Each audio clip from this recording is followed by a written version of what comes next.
ಈ ದಿನದ ಪ್ರಮುಖ ಸುದ್ದಿಗಳನ್ನು ಕ್ವಿಕ್ ಆಗಿ ನೋಡ್ತಾ ಹೋಗೋಣ. ವಾಲ್ಮೀಕಿ ನಿಗಮ ಹಗರಣದಲ್ಲಿ ಬಹುಮುಖ್ಯ ಟ್ವಿಸ್ಟ್ ಸಿಕ್ಕಿದೆ. ಅಧಿಕಾರಿ ಚಂದ್ರಶೇಖರನ್ ತಲೆಗೆ ಹಗರಣ ಕಟ್ಟುವ ಯತ್ನ ನಡೆದಿದೆ ಎನ್ನುವ ಮಾಹಿತಿ ಸಿಕ್ಕಿದೆ.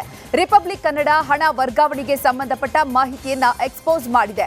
ಲೆಕ್ಕಾಧಿಕಾರಿ ಚಂದ್ರಶೇಖರ್ ಲೆಕ್ಕ ಮಾಡುವಾಗಲೇ ಬರೋಬ್ಬರಿ 94.73 ಕೋಟಿ ಅಕ್ರಮವಾಗಿ ವರ್ಗಾವಣೆಯಾಗಿದೆ. ಈ ಬಗ್ಗೆ ನಿಗಮದ ಪ್ರಧಾನ ವ್ಯವಸ್ಥಾಪಕ ರಾಜಶೇಖರ್ ನಿಗಮ ಹೈಗ್ರೌಂಡ್ ಪೊಲೀಸರು ದೂರು ನೀಡಿದ್ದಾರೆ.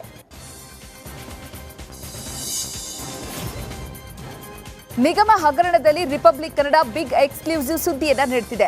ಯೂನಿಯನ್ ಬ್ಯಾಂಕ್ ಅಧಿಕಾರಿಗಳ ವಿರುದ್ಧವೂ ಕೂಡ ದೂರು ನೀಡಿದ್ರು. ಬ್ಯಾಂಕಿನ ಎಂಡಿ ಹಾಗೂ ಸಿಇಒ ಮಣಿ ಮುಕೈ, ಕಾರ್ಯನಿರ್ವಾಹಕ ನಿರ್ದೇಶಕ ನಿತೇಶ್ ರಂಜನ್, ಅಧಿಕಾರಿಗಳಾದ ರಾಮಸುಬ್ರಹ್ಮಣ್ಯ, ಸಂಜಯ ರುದ್ರ, ಪಂಕಜ್ ದ್ವಿವೇದಿ, ಸುಶೀತನ್ ರೌರ್ ವಿರುದ್ಧವೂ ಕೂಡ ದೂರು ನೀಡಲಾಗಿದೆ.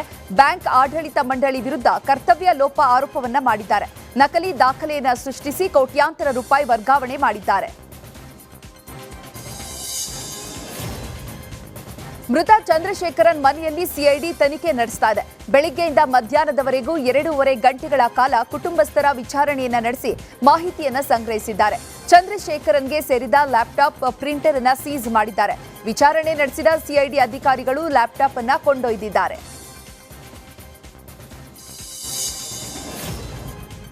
ಕರುನಾಡ ಕಣದಲ್ಲಿ ಆತ್ಮಹತ್ಯೆ ರಾಜಕೀಯ ಆಗ್ತಿದೆ ಅಂತ ಕಾಂಗ್ರೆಸ್ ಸರ್ಕಾರದ ವಿರುದ್ಧ ಕೇಸರಿ ಪಡೆ ಸಂಗ್ರಾಮ ಸಾರಿದೆ. ಸಚಿವ ನಾಗೇಂದ್ರ ರಾಜೀನಾಮೆಗೆ ಒತ್ತಾಯಿಸಿ ಬಳ್ಳಾರಿ, ಶಿವಮೊಗ್ಗದಲ್ಲಿ ಬಿಜೆಪಿ ಪ್ರತಿಭಟನೆಯನ್ನು ನಡೆಸಿದೆ. ಮೃತ ಚಂದ್ರಶೇಖರ್ ಪತ್ನಿಗೆ ಬಿಜೆಪಿ ನಾಯಕರು ಸಾಂತ್ವನ ಹೇಳಿದ್ದಾರೆ. ಕೋಟಾ ಶ್ರೀನಿವಾಸ ಪೂಜಾರಿ ಕವಿತಾಗೆ ಸಾಂತ್ವನ ಹೇಳಿದ್ದಾರೆ. ವಾಲ್ಮೀಕಿ ನಿಗಮದ ಅಧಿಕಾರಿ ಆತ್ಮಹತ್ಯೆ ಪ್ರಕರಣಕ್ಕೆ ಶಿವಮೊಗ್ಗದಲ್ಲಿ ಮಾಜಿ ಸಿಎಂ ನಡಿ ಈಗ ಶುರು ಮಾಡೋಣ.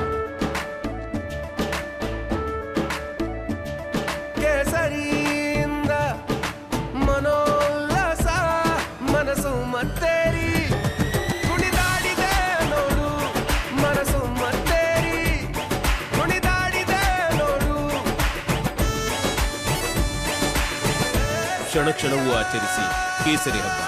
ವಿಮಲ್ ಬಾಯಲ್ಲಿ ಹೇಳಿ ಕೇಸರಿ. ಯಡಿಯೂರಪ್ಪ ಪ್ರತಿಕ್ರಿಯೆ ನೀಡಿದ್ದಾರೆ. ಅಹಿತಕರ ಘಟನೆ, ಅದು ಹೀಗೆ ಆಗಬಾರ್ದಿತ್ತು. ಬಿ ನಾಗೇಂದ್ರ ಅವರೇ ರಾಜೀನಾಮೆ ಕೊಟ್ರೆ ಒಳ್ಳೇದು ಅಂತ ಕಿಡಿಕಾರಿದ್ದಾರೆ.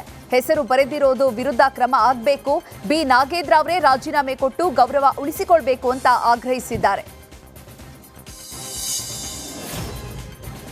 ಚಂದ್ರಶೇಖರನ್ ಆತ್ಮಹತ್ಯೆಗೆ ರಾಜಕೀಯ ತಿರುವು ಪಡೆದಿದೆ. ಸಚಿವ ನಾಗೇಂದ್ರ ತಲೆದಂಡಕ್ಕೆ ಒತ್ತಾಯ ಹೆಚ್ಚಾಗಿದೆ.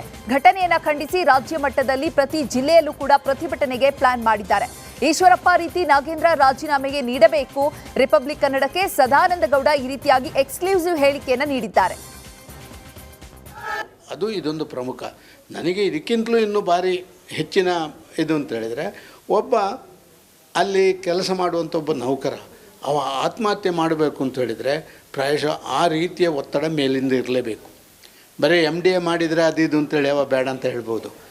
ಅದಕ್ಕಿಂತ ಮೇಲಿನ ಮಂತ್ರಿ ಅಂತವರು ಮಾಡಿದರೆ ಮಾತ್ರ ಇದನ್ನು ಈ ರೀತಿ ಆಗಲಿಕ್ಕೆ ಸಾಧ್ಯ ಅಂತ ನಾನು ಭಾವಿಸ್ತಾ ಇದ್ದೇನೆ. ಆದ ಕಾರಣ ಇದಕ್ಕೆ CBI ತನಿಖೆ ಆಗುವಂಥ ಅವಶ್ಯಕತೆಗಳಿದೆ. ರಾಜ್ಯದಲ್ಲಿ ಪೊಲೀಸರ ಮೇಲೆ ಫುಲ್ ಕಂಟ್ರೋಲ್ ಇಟ್ಕೊಂಡಿರುವಂಥವ್ರು, ಇವರು ಹೇಳಿದ ರೀತಿಯಲ್ಲಿ ತನಿಖೆ ಮಾಡುವಂಥವರು, ಇಂಥ ಒಂದು ಇಲಾಖೆಯಿಂದ ಭಾರಿ ನ್ಯಾಯ ಬರುತ್ತೆ ಅಂತ ಹೇಳುವಂಥದ್ದು ನನಗೆ ಅನ್ನಿಸ್ತಾ ಇಲ್ಲ. ಆದ ಕಾರಣ CBI ತನಿಖೆ ಕೊಟ್ಟರೆ ಖಂಡಿತವಾಗಿ. ಕಾಂಗ್ರೆಸ್ ಸರ್ಕಾರದ ವಿರುದ್ಧ ಕೇಸರಿ ಪಡೆ ಕಿಡಿಕಾರಿದೆ.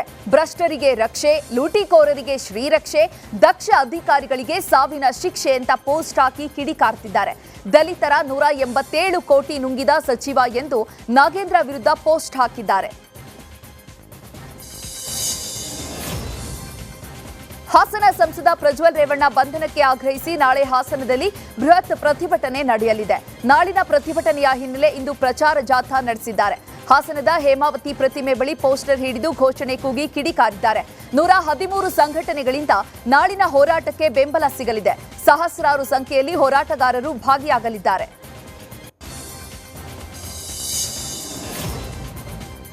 ರಿಪಬ್ಲಿಕ್ ಕನ್ನಡದಲ್ಲಿ ಕವಿತಾಳ ಕರಾಳ ಮುಖ ಬಯಲಾಗಿದೆ. ಗರ್ಭಪಾತ ಮಾಡಿಸಿದ ಆಯಾ ಕವಿತಾ ಭ್ರೂಣ ಹತ್ಯೆ ಸಂಬಂಧ ನಡೆಸಿರುವ ಸಂಭಾಷಣೆ ಲಭ್ಯವಾಗಿದೆ. ಗರ್ಭಿಣಿ ಸಂಬಂಧಿಕರ ಜೊತೆಗೆ ಕವಿತಾ ಸಂಭಾಷಣೆಯನ್ನು ನಡೆಸಿದ್ದಾರೆ. ಬಿತ್ತನೆ ಬೀಜಗಳ ದರ ದುಪ್ಪಟ್ಟು ಮಾಡಿದ್ದಕ್ಕೆ ಸರ್ಕಾರದ ವಿರುದ್ಧ ರೈತ ಮೋರ್ಚಾ ಪ್ರತಿಭಟನೆಯನ್ನು ನಡೆಸಿದೆ. ದಾವಣಗೆರೆಯಲ್ಲಿರುವ ರೈತ ಸಂಪರ್ಕ ಕೇಂದ್ರದ ಬಳಿ ಬಿಜೆಪಿ ಪ್ರತಿಭಟನೆ ಮಾಡಿ ಆಕ್ರೋಶ ಹೊರಹಾಕಿದೆ. ಬಿತ್ತನೆ ಕಾರ್ಯ ಆರಂಭವಾದರೂ ಕೂಡ ಬಿತ್ತನೆ ಬೀಜ ನೀಡ್ತಾ ಇಲ್ಲ ಅಂತ ಸರ್ಕಾರದ ವಿರುದ್ಧ ಧಿಕ್ಕಾರ ಕೂಗಿ ಬಿಜೆಪಿ ಆಕ್ರೋಶ ವ್ಯಕ್ತಪಡಿಸಿದೆ. ಏನು ಪರಿಹಾರದ ಹಣವನ್ನು ಎಲ್ಲಿ ಕೊಟ್ಟಿದ್ದೀರಿ ಅನ್ನೋದನ್ನು ಕೂಡ ಈ ಮೂಲಕ ತಿಳಿಸಬೇಕು.